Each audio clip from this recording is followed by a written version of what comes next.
The eternal moment, a unified reflection on symmetry, time, and consciousness.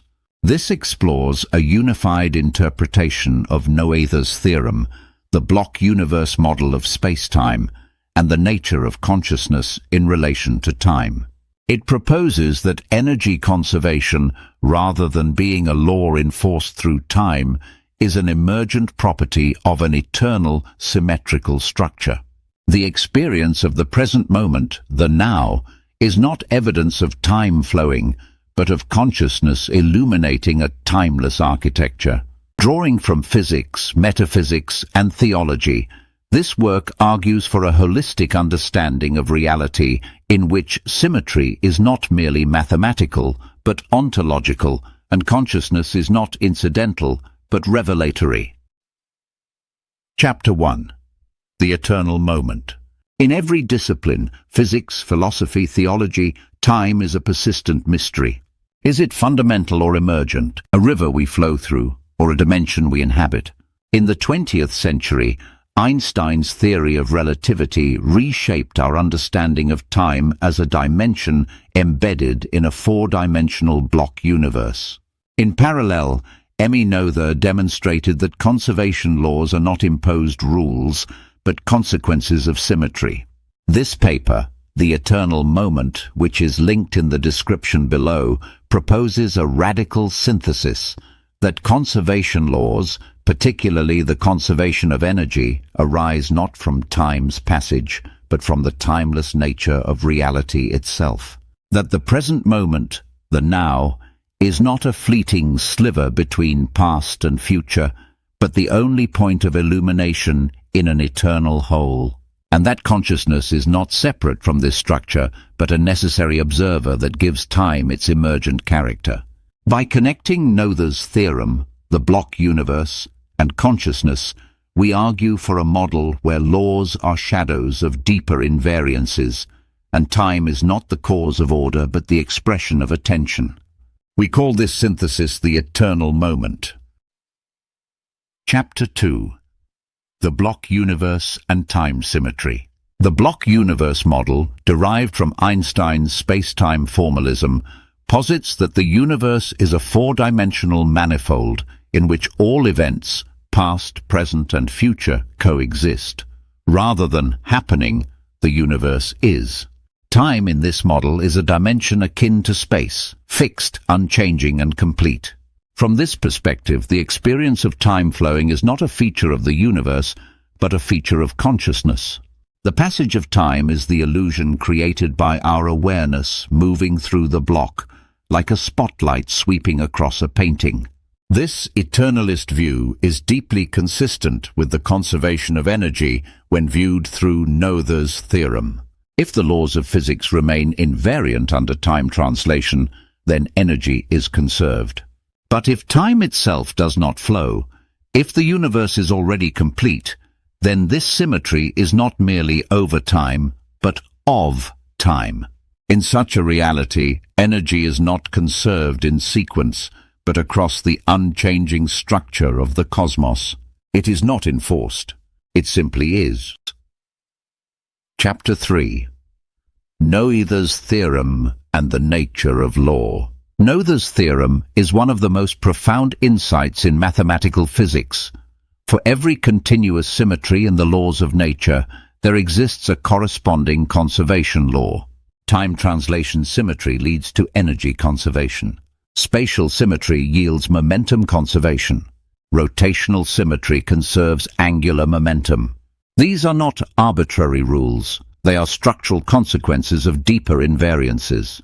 In the context of a block universe, these conservation laws do not arise from dynamical evolution, but from the fixed symmetries of the space-time manifold. Energy conservation, in particular, becomes not a rule over change, but a signature of stillness, an echo of time's uniformity imprinted on the whole. What appears as enforcement in a dynamic world is, in the eternal view, simply the shadow of a higher consistency. This reframes our understanding of natural laws, not as external enforcers of order, but as the self-consistent patterns within an already complete creation. Such a realization also transforms the role of mathematics. The language of symmetry is not just descriptive, it is generative.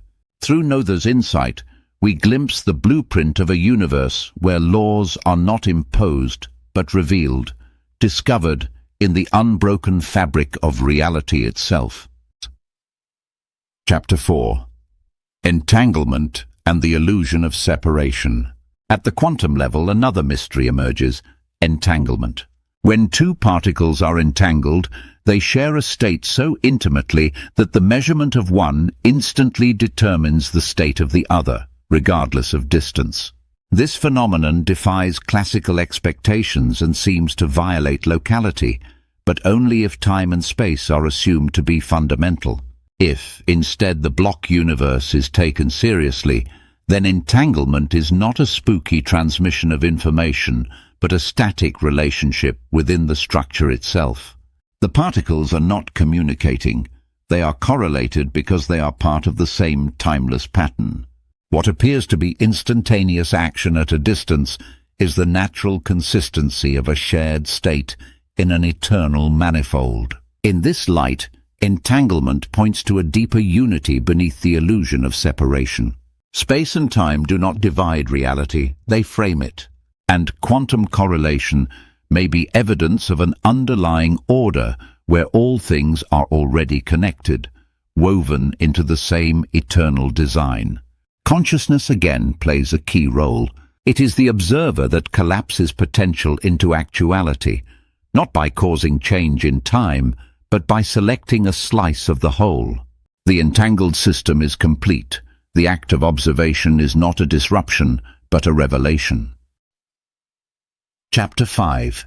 Consciousness and the Light of the Now.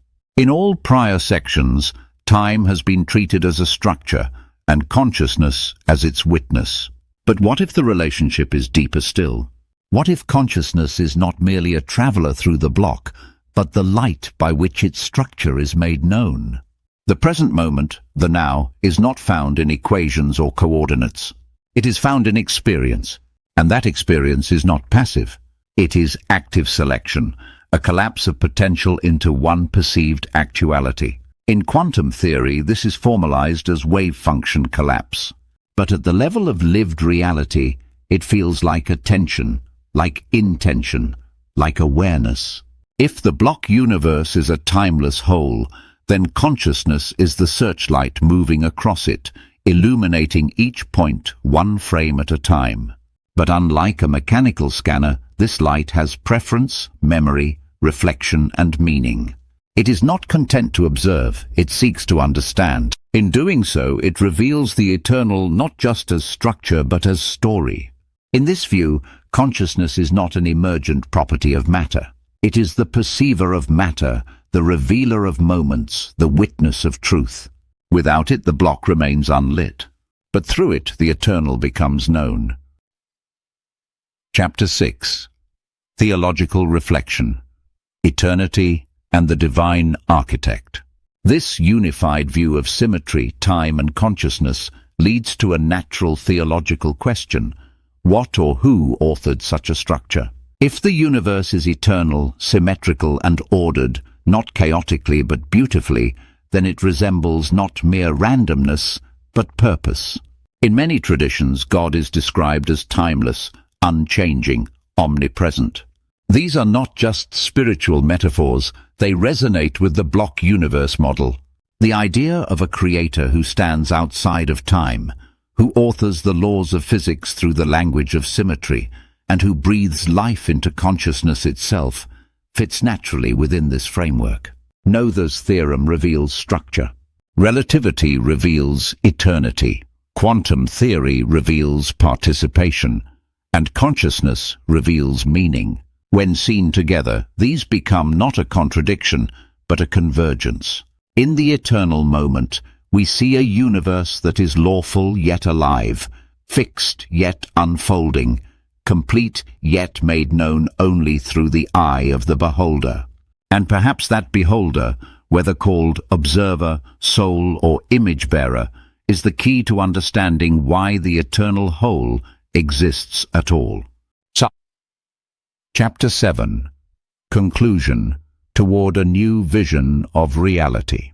We have explored a new way of seeing, where symmetry gives rise to law, where time is structure, not flow, and where consciousness reveals rather than creates. The eternal moment is not a mystical escape from physics, it is a deepening of it. In reuniting science and spirit, mind and matter, observer and observed, we open the door to a richer understanding of reality. One where energy is conserved because time is still, where entanglement is unity beneath division, and where the now is not a point on a line, but the light that makes the line visible. This is the eternal moment. It is not happening. It always is and always will be.